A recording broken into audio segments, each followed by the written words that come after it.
जगपाल रोज की तरह अपने घर पर बैठा बाहर देख रहा था, लेकिन कोई भी अंदर नहीं आता। आज भी कोई नहीं आया। जगपाल उठकर दरवाजा बंद कर देता है और अपनी पत्नी के पास अंदर चला जाता है। क्या हुआ? आज भी कोई नहीं आया? नहीं, पिछले 5 दिन से मुश्किल से 10 लोग भी नहीं आए। कोई बात नहीं, आ जाएंगे। अरे अब कहाँ आएंगे? अब तो हर कोई अस्पताल ही जाता है। अरे अब जमाना ही कहाँ रह गया मुझ जैसे वैद्य का। अरे जो देसी दवाइयों का फर्क होता है ना, वो इन अंग्रेजी दवाइयों में कहाँ है? बात तुम्हारी ठीक है, लेकिन देसी दवाइयों के असर को वक्त लगता है, इसलिए सारे लोग उन अंग्रेजी दवाइयों की तरफ भागते हैं क्योंकि वे जल्दी असर करती हैं। तो अब लोग तो वहीं भागेंगे ना, क्योंकि इतना वक्त आज के जमाने में किसके पास है बताओ। कोई बात नहीं। चलो छोड़ो। अच्छा ये बताओ कि तुम्हारी तबीयत कैसी है अब? वैसी ही है जैसी पिछले 3 दिन से है। अरे तो एकदम से क्या हो गया तुम्हें? अरे आप चिंता मत करो, हो जाऊंगी मैं ठीक। जगपाल अंदर चला जाता है।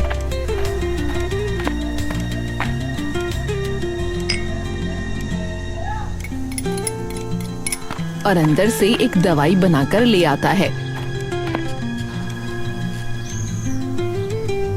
ये लो, ये पी लो तुम। इससे 3-4 दिनों में ठीक हो जाओगी।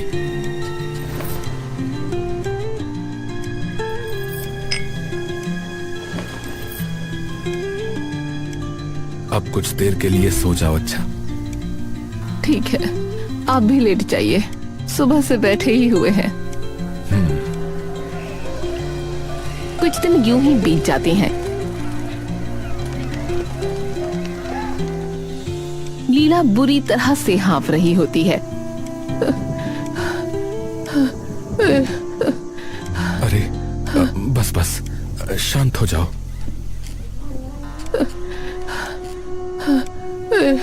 उल्टी आ रही है।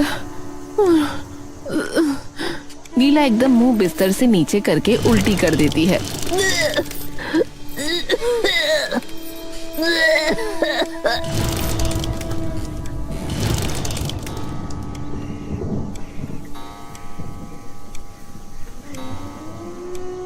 अरे अरे तुम्हारी हालत तो दिन पे दिन खराब होती जा रही है। हो जाऊंगी ठीक, आप चिंता मत करो। अरे अरे कैसे ना करूं? अरे 2 हफ्ते हो गए हैं, मैंने हर दवाई तुम्हें देकर देख ली, लेकिन तुम्हारी हालत बद से बदतर होती जा रही है। और अब ये। इतनी चिंता मत करो। तुम्हें पता है ना कि तुम्हारे अलावा मेरा कोई नहीं है यहाँ। तुम अगर गई तो मैं रह नहीं पाऊंगा तुम्हारे बिना, बता रहा हूं। शांत हो जाइए। जगपाल एकदम से मानो बावला सा हो जाता है और घर से बाहर जाने लगता है। आप कहाँ जा रहे हो? हाँ, वो एक पौधा है, अगर उसके पत्तों का काढ़ा बनाऊंगा तो क्या पता उससे ठीक हो जाए।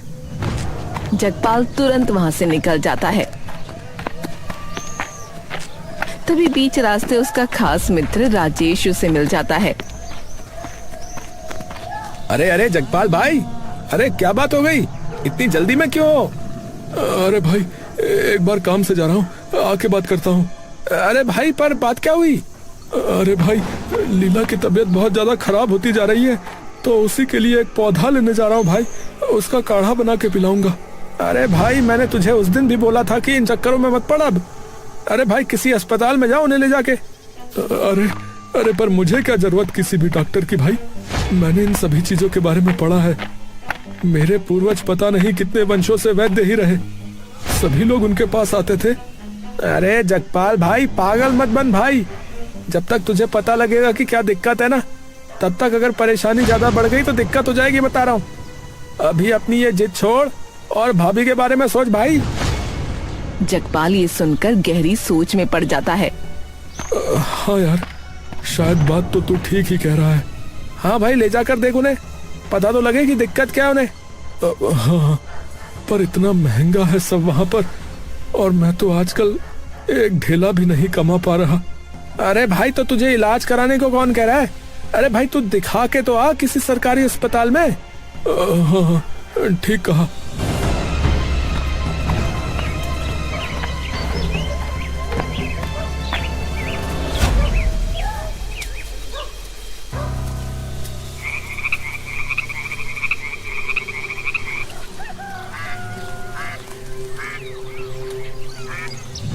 जगपाल अगले दिन लीला को अस्पताल ले जाता है। देखिए, क्या हुआ डॉक्टर साहब? हमने इनके टेस्ट तो कर लिए और इन्हें कैंसर डिटेक्ट हुआ है। ये सुनते ही लीला और जगपाल के होश उड़ जाते हैं। ये आप क्या कह रहे हैं डॉक्टर साहब? नहीं नहीं। अब देखिए, आप शांत हो जाइए, संभालिए इन्हें। संभालिए खुद को। तो अब क्या करें? देखिए, तो अब इनका बचना जरा मुश्किल है। अब चाहे तो इलाज करा सकते हैं, पर उससे भी पक्का नहीं कि ये बच पाएंगी या नहीं। जगपाल ये सुनते ही एकदम शांत हो जाता है और चुपचाप लीला के साथ वहां से चला जाता है।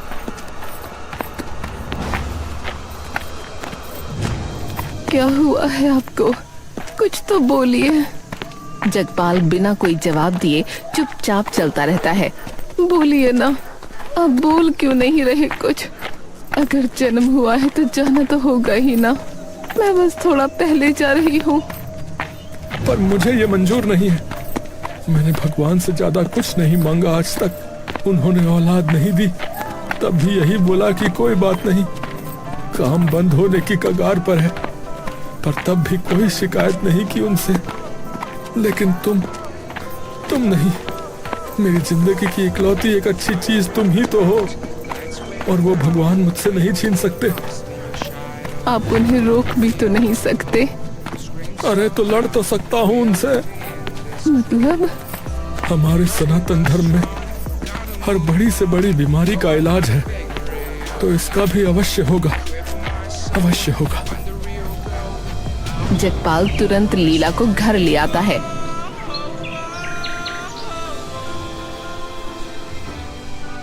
अब मैं दूसरे कमरे में हूँ। अच्छा, जरूरत हो तो बुला लेना। क्या करने वाले हैं आप? ढूंढने वाला हूँ तुम्हें बचाने का रास्ता। जगपाल तभी दूसरे कमरे में चला जाता है, जो कि पूरी तरह किताबों से भरा होता है।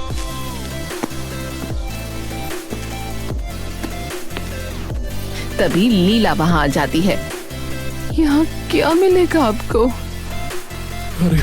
अरे मेरे दादा परदादा और उनसे पहले कई पीढ़ियां यही काम करते थे, तो इन किताबों में उनकी और कई सारे वैद्यों की लिखी हर बीमारी का इलाज है, तो इसका भी जरूर होगा।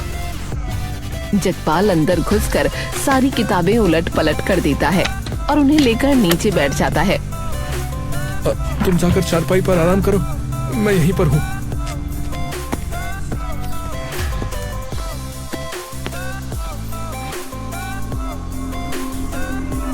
और जगपाल वहीं उन किताबों को उलट पलट करता रहता है।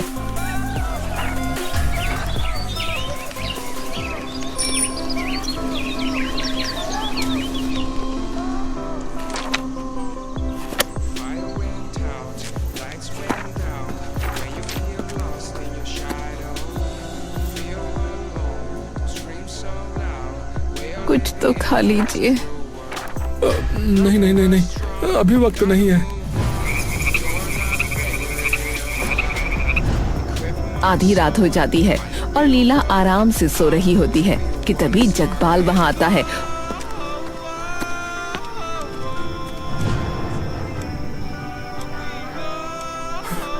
अरे लीला, लीला उठो उठो उठो, मिल गया मिल गया।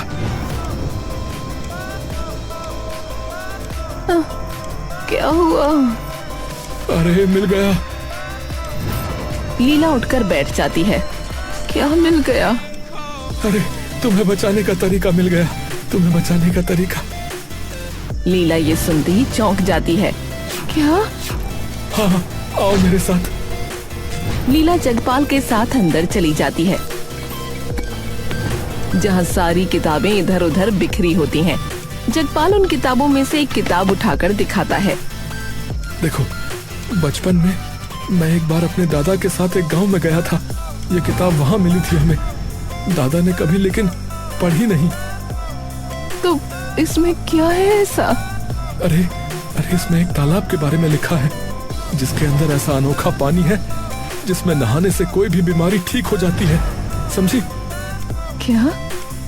देखो, यहाँ पर देखो, इसमें लिखा हुआ है कि संजीवनी तालाब में जो भी स्नान करेगा उसका हर रोग ठीक हो जाएगा, परंतु उसके लिए उसके लिए क्या?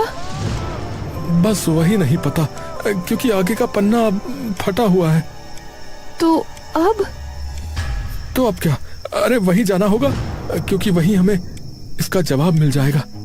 अरे ये सभी बातें ऐसी ही होती हैं, किसी ने यूं ही लिखती होंगी मनगढ़ंत कहानी।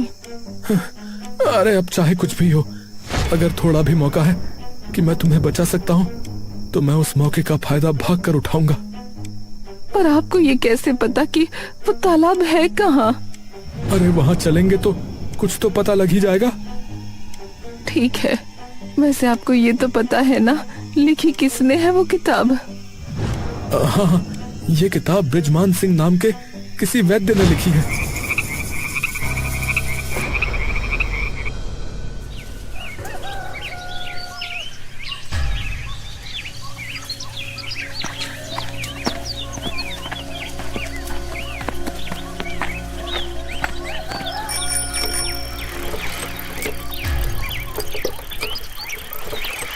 आपको सच में लगता है ये तालाब वहाँ मिलेगा?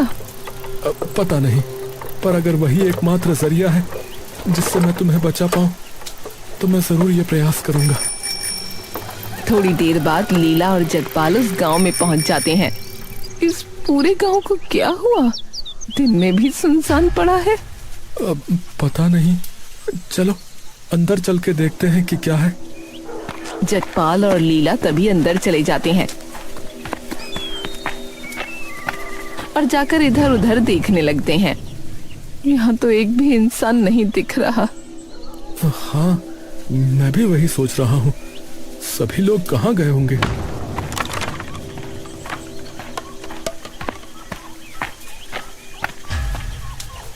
जगपाल तभी उसी के पास चला जाता है। अरे अरे भाई साहब, अरे सुनिए।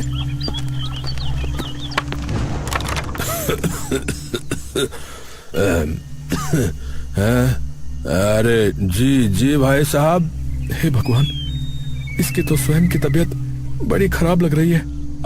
भाई साहब, मैं आपसे ये पूछ रहा था कि यहाँ आसपास कोई दिख क्यों नहीं रहा है। अरे कहाँ से दिखेंगे भाई साहब, आधे से अधिक गांव वाले तो बीमार पड़े हैं, तो बाहर कौन ही निकलेगा। मेरी खुद की इतनी तबीयत खराब है, वो तो लकड़ी लेने आना पड़ा क्योंकि चूल्हा जलाना था। नहीं तो मैं भी नहीं आता भाई साहब। अब क्या? पर फिर कोई यहाँ इलाज क्यों नहीं करवाता? अरे कहाँ से कराएं भाई साहब, एक फूटी कौड़ी नहीं है और सारे के सारे बीमार पड़े हैं लोग, तो काम वगैरह भी नहीं कर पा रहे जिससे कि पैसे कमा पाए। अच्छा, एक सवाल था मेरा आपसे, यहाँ कोई संजीवनी तालाब है क्या?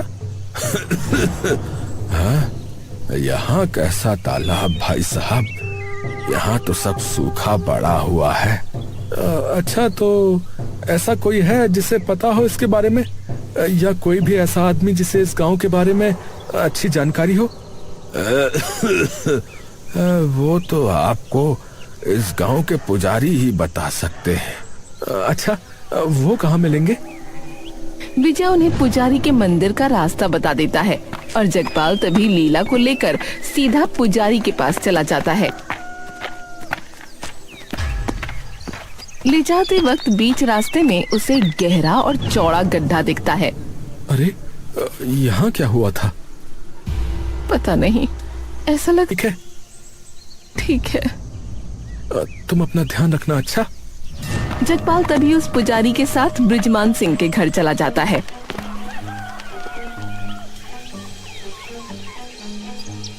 नमस्कार सिंह साहब। देखिए, आपको इनके पास बैठकर बात करनी पड़ेगी, वरना इन्हें नहीं सुनाई देगा। पुजारी और जगपाल उनके पास जाकर बैठ जाते हैं। जगपाल उन्हें सारी बात बता देता है। मैं तो बस ये पूछने आया हूँ कि उस फटे हुए कागज में क्या लिखा था उस तालाब के लिए? बृजमान इशारा करके उसे पास बुलाता है। जगपाल तभी कान उसके मुंह के पास ले जाता है। जी बोलिए। उसे तभी वो तालाब दिखेगा जिसके मन में कोई स्वार्थ न हो, जिसके मन में सेवा भाव हो। तुम्हें उस तालाब तक नहीं जाना, वो तालाब स्वयं तुम्हारे पास आएगा। जगपाल चुपचाप वहाँ कुछ देर बैठा रहता है।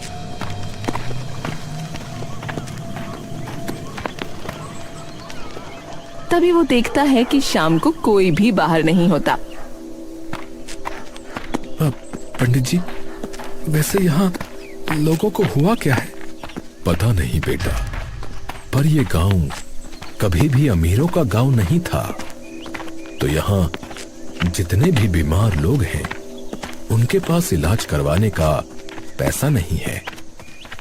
एक बृजमान जी वो वैद्य हुआ करते थे जो सबकी सहायता कर सकते थे, लेकिन अब वो स्वयं इतने बूढ़े हो चुके हैं कि किसी की सहायता नहीं कर पाते। पता नहीं कितनों के प्राण बच सकते थे, बस इसलिए नहीं बच पाए क्योंकि इलाज कराने के उनके पास पैसे नहीं थे। जगपाल कुछ देर के लिए शांत रहता है। उसे तभी वो तालाब दिखेगा जिसके मन में कोई स्वार्थ न हो, जिसके मन में सेवा भाव हो। पंडित जी, आप एक काम कर सकते हैं, जो भी लोग बीमार हैं उन्हें बोलिए कि मेरे पास आए। मैं भी एक वैद्य हूँ, क्या पता मैं उनकी कुछ सहायता कर सकूं। अरे वाह, ये तो बहुत अच्छी बात है बेटा। ठीक है, मैं कह के आता हूँ। चलिए, मैं इतने में जंगल से कुछ चीजें ले आता हूँ दवाइयाँ बनाने के लिए, और उसके अलावा मुझे कुछ मसाले भी चाहिए होंगे। तो क्या उनका इंतजाम हो सकता है? हाँ हाँ बेटा, हो जाएगा। धन्यवाद पंडित जी।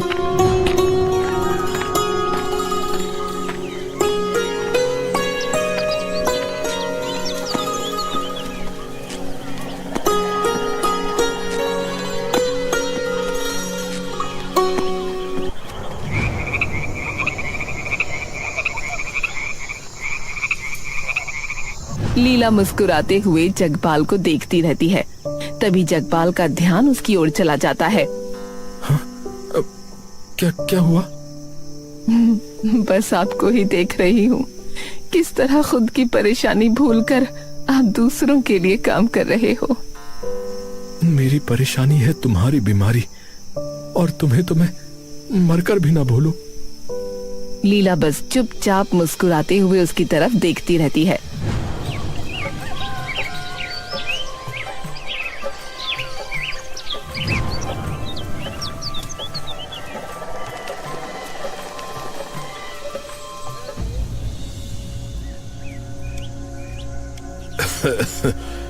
बेटा, कई महीनों से बुखार आता रहता है बार बार, और पूरा बदन जो है टूट रहा है बेटा दर्द से। यहाँ आइए।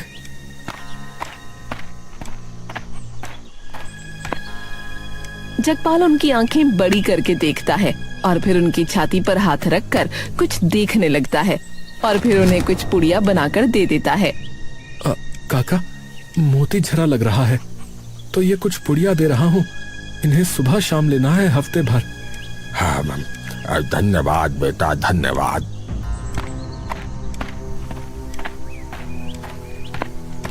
भाई साहब, कुछ दिनों से पेट में दर्द बना हुआ है नीचे की ओर, बहुत ज्यादा।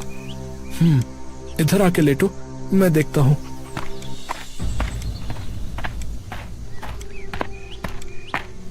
वो गांव वाला अंदर आकर लेट जाता है और जगपाल अपने अंगूठे से उसके पेट को दबाने लगता है।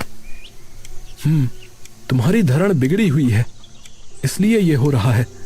रुको, करता हूँ ठीक। शरीर एकदम ढीला छोड़ दो। जगपाल थोड़ी ही देर में उसके पेट का दर्द ठीक कर देता है। अरे अरे अरे, आपने तो एकदम कमाल कर दिया। अरे बिल्कुल दर्द गायब। वो तो ठीक है, पर रात को जीरे का पानी पिया करो, अच्छा? पेट साफ रहेगा तुम्हारा। जी जी जी। कुछ हफ्तों यूं ही चलता रहता है।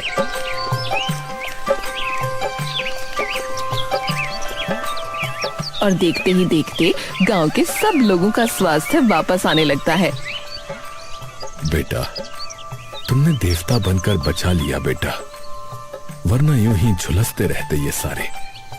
सच में अब तो मैं आराम से अपने खेत में काम कर लेता हूँ। कम से कम पैसा तो आ रहा है घर में, और ये सब कुछ आपके कारण हुआ है जगपाल भाई, वरना हम लोगों का पता नहीं क्या होता। अरे बोलो जगपाल भाई की जय। पूरे गांव में उसकी जय जयकार होने लगती है।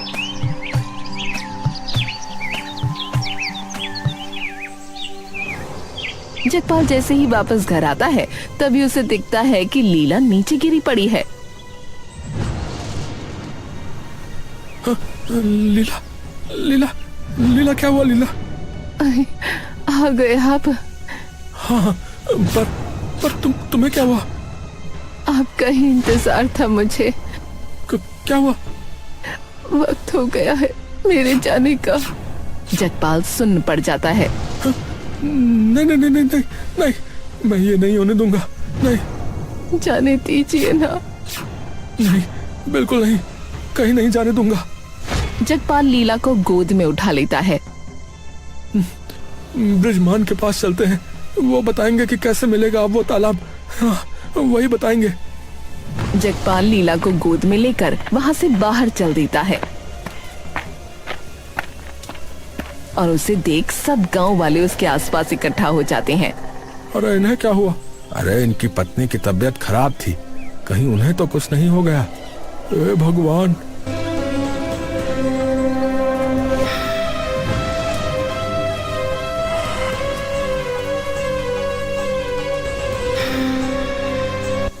सिंह साहब अब तो बता दीजिए, अब तो मैंने निस्वार्थ भाव से सबकी सेवा भी कर ली, तो वो तालाब कहाँ मिलेगा बताइए ना।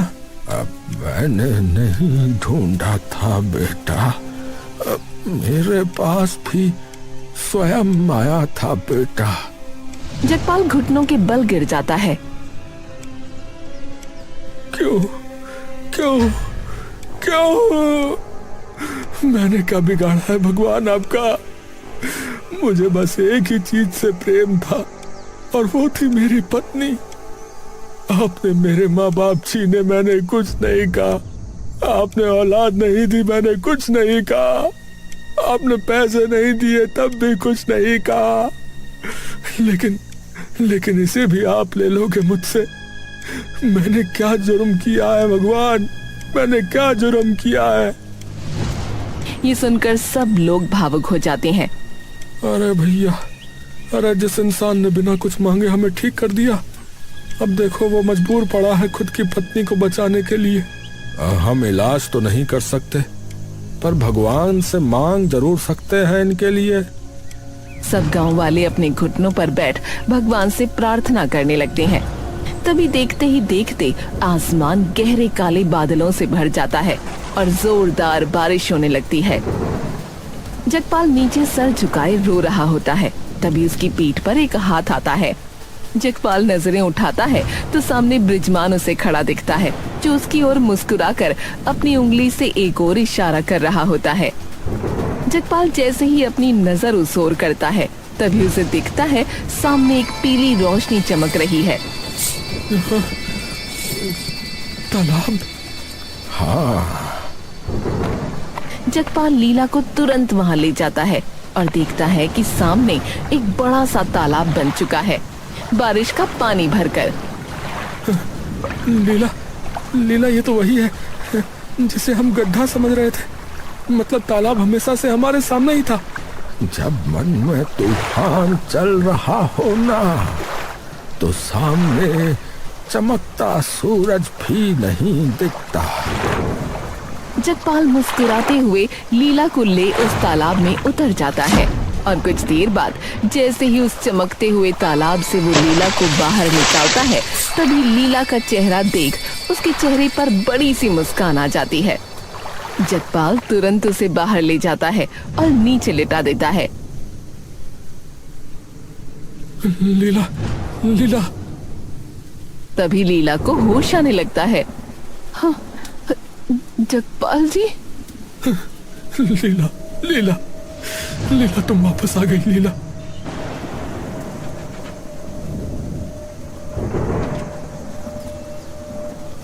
और खुशी से जगपाल के सीने से लग जाती है। नहीं माने ना आप मुझे बिना लाए। इतनी जिद्दी हो कि भगवान को भी माननी पड़ी आपकी जिद। ऐसे कैसे नहीं मानते। और देख सामने, सिर्फ मैंने ही नहीं बल्कि इन सब ने मिलकर गुहार लगाई है, तब सुनी है उन्होंने। सब लोग सामने खड़े उन्हें देख मुस्कुरा रहे होते हैं। जगपाल उनके सामने हाथ जोड़ लेता है। आप सभी लोग भी इसके अंदर चले जाइए, ताकि जिसकी जो भी तकलीफ है वो बिना किसी दवा के दूर हो जाए। सब लोग उस चमकते तालाब में चले जाते हैं और उसमें स्नान कर वापस आ जाते हैं और देखते ही देखते वो तालाब सबकी आंखों से ओझल हो जाता है। अरे, अरे ये क्या हुआ? वो तालाब जिस कार्य के लिए हमारे सामने प्रस्तुत हुआ था, उसने वो कार्य पूरा कर दिया।